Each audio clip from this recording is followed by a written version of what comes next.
шай құйып отыратын келін болса болды. Тұрады ғой болашақта ата-енемен. Иә, бірге тұрады. Сіз оған қалай қарайсыз? Сұрамаппын, кстати. Ата-анамен бірге тұруға. Қарсы емеспін. Және Рамазанның қарындасы да бар, иә? Иә, қарындасым бар, інім Мен бар. үйде жалғыз қызбын, негізі кішкентай кезімде армандайтынмын, үлкен отбасыға келін болсам екен деп, бауырларым кішкене. Ата-енемен тұрғанның ешқандай жамандығы жоқ. Білмеген жерімді үйретіп, түсіндіріп, көрсетіп жүреді ғой. Не деген қыз? Иә. Зухра ханым. Ақбота, қош келдіңіз. Сізге мынандай сұрақ, сіз заманауисыз ба? Заманауилыққа қалай қарайсыз? Заманауи да емеспін, қазақи да емеспін, ортасындамын. Түсінікті. Санжар. Қош келдіңіз. Өте күшті гармоничный жарасып отырсыздар, жұптың есі шығып тұр. Және де не ғой сұрағым, жігіттің дос қыздарына қалай қарайсыз? Бұлай туған күн бірдеңкеге жібересіз ба? Жіберем, бірге барамыз ғой. Клубқа ашы мысалы болады ғой кейде. Туған күндер сол жерде жасап атады, бірақ біз басқаша түсініп атамыз ғой. Сен қалай түсінесің? Жоқ, мысалы, ол жерде там дұрыс емес, адамдар жүреді деген сияқты мағынаға, ұғымға келіп алып келеді ғой. Ал егер, например, сөйтіп барам десе Рамазан, сіз қалай? Санжар, клубта жүрген дұрыс емес адамдар жүрмейді ғой.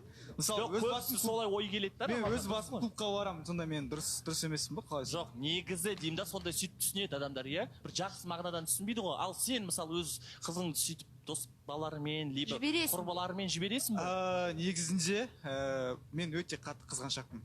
Ол рас. Шынымен қатты қызғаншақпын. Мен өзім қызым даже достарымен араласпа деп айтатын едім негізінде.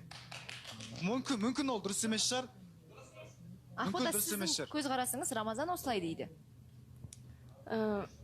Қызғаншақпын дейді. Оны барлығымыз көрдік, негізі өткен маусымда расымен де қызғанған кезде өз-өзіне ұқсамай кетеді Рамазан. Қызғаншақ болған дұрыс қой, енді сезім болғансын. Бірақ көре жатармыз. Ақтөре? Саламатсыз, Ақбота, қош келдіңіз. Саламатсыз. Қадамыңызға гүл бітсін. Бітсін. Ал Рамазан. Несі күлкіл, жақсы сөз емес па? Гүл деген жақсы. Рамазан, болашақ жарыңа қоятын талаптарыңды айтып жүрсіз, сен талабыңыз білмейміз ғой. Болашақ жарыма қоятын бір особо талап жоқ. Ең бастысы мені сыйлап, ата-анамды сыйласа, содан асқан бақыт жоқ деп ойлаймын. Сен бұла жасама, жұмыс жасағысы келсе, жұмыс жасасын. Бірақтан бәрі мен арқылы ғой, короче. Бәрі мен біліп отырым керек. Жоқ. Негізі қысқа киюге... Ақтөре, сен не үшін сұрақ қойып отырсың мынандай? Мен күлкім келіп отыр. Жоқ, сен профайлын помнишь, айтып едің ғой? Ой, мен сенің профайлыңды қайта-қайта көре беремін деп айтып өтті ғой, сол жерде талап. Ол жерде талап айтылған жоқ, ол жерде просто Жұлдыз бен Агата сияқты қыздар ұнамайды. И сосын өз жайлы айтты көбінесе. Дұрыс па? Қысқа киюге қалай қарайсың? Қысқа киюге қысқа киюге қалай айтсам болады енді. Қарсы емес сияқты. Қарсы емес. Қысқаның да қысқасы бар да. Енді мына жерден келіп тұрса, енді қарсысың ғой, енді көрініп тұрса, енді особо не алмаймын. Мен қасымда жүрсе, қысқа кисін, жас қой, егер де өзіне жарасымды болса. Сен қызғаншақпын дедің, енді қарайды. Менің қасымда жүрсе деп жатырмын. Менің қасымда. Егер де менің қызым болса, жұбым болса, менің қасымда қысқа киіп жүрсе, бірақ қысқаның да қысқасы бар. Ал сол бір қысқа киген сәтте бөтен ер азаматтардың көзі сенің аруыңа түсіп қалса, сен сол жерде қызғансаң, не болады? Арты дауға ұласып кетпей ме? Жоқ, менің қасымда жүрсе, мен қызғанбайсың. Қызғанбаймын. Жоқ, Рамазан, қалай сен баймешсе, мысалы қараш, қасында жүр да қызың, әдемі, қысқа киіп алған. Ол мен қызым ғой. Оныкі болып кетпейді. Бөтен еркектер қарап кетіп барады, саған приятно ма сен қасында жүрген қызға? Үйде бар жоқ, мен түсінетінім, үйде мен қасында киіп жүрсе, сыртқа кішкене оран жүрсе, бірақ сен қыз екен, көшеде жүріп, еркектердің бәрін көздерін алып, қысқа киіп жүр деген. Мен айттым, қара, қысқаның да қысқасы бар дедім. Егер де ол менің қызым болса, менің жанымда кисін. А егер де менсіз жүретін болса, мен кигізбеймін. Сенсіз жүрсе, сен байқамайды қаласың, кім қарап, кім не қарап отқан? Мен айтып отырмын ғой, менсіз кимесін қысқа деп отырмын. Менің жанымда ғана кисін дейді. Менің жанымда кисе болады. Темірлан, сен де өзің қысқа әдемі киіп жүретін қыздар ұнайды ғой? Саған жабылып жүрген қыздар қарап. Сен мен көрдің ба көшеде бір қасыма қысқа кигізіп алған? Жоқ, тоқта. Қысқа киген қыздар бәріне сөз салып жүрсің ғой? Сен мені көрдің ба?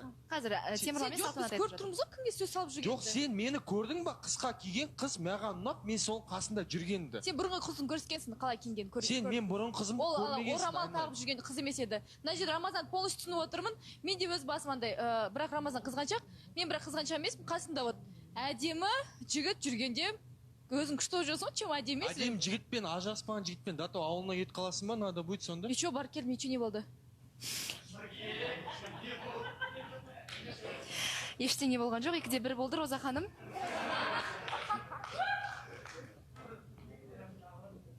Қош келдіңіз. Амансыз. Қадамыңызға гүл бітсін деп айтты, жақсы сөз, ол деген жақсы қабылдаңыз. Және де мен осы келгелі Рамазан жақында келді, Рамазанмен өте жақсы контактировать етіп кетті. Оның мінезін, құлқын кішкене изучать етіп, күндіз де былай стиль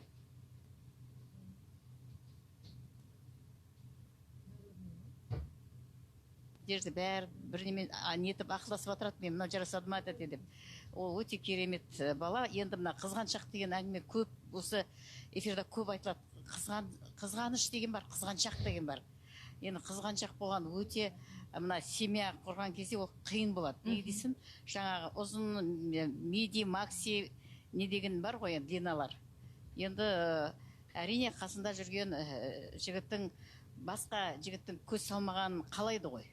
Сондықтан мен ойлаймын, ол семьясына байланысты, жанұясына байланысты. Үлкен үйінде адамдар болса, әрине сен қысқамен жүре алмайсың. Бірақ бір жаққа шыққанда қысқаны киіп шықса тым жақсы, әдемі аяқ түп-түзу қыз, есть что показать дегенде, почему не показать, что у нее очень приятная девушка. Сондықтан мен ойлаймын, ең бірінші жаңа қызғаныш деген өзіне жұмыс жасап, кішкене соны басу керек деп санаймын. Роза ханым дұрыс айтасыз. Негізінде Диана ханым, білмеймін енді, ол қызғаныш бір ауру сияқты да, менде кейде бұрында өте қатты нелер болған, қызғаныштан телефон сындырып тастаймын, сондай нәрселер көп болған, мен бір нәрсені қиратып тастаймын.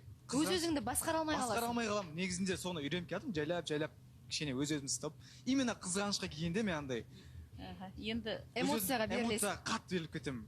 Ал енді Асхат повод бермесе, ақбота повод бермесе, енді ол да бір жақсы несі результат болады деп ойлаймын. Рамазан, саған тек қана сәттілік тілеймін. Рахмет, Асхат. Сіздің сұрағыңыз, пікіріңіз? Диана ханым, негізі мына қысқа емес жайлы айтайын ба, басқа сұрақ қойайын ба? Өзіңіз. Өзімде басқа сұрақ бар ойымда. Иә, басқа сұрақ. Ақбота, қош келдіңіз. Қош көрдік. Бәрі жақсы ма сізде? Иә. Рамазан, сұрақ мынандай. Егер де сен жаңағы бір керемет бір махаббатың болды дедің ғой.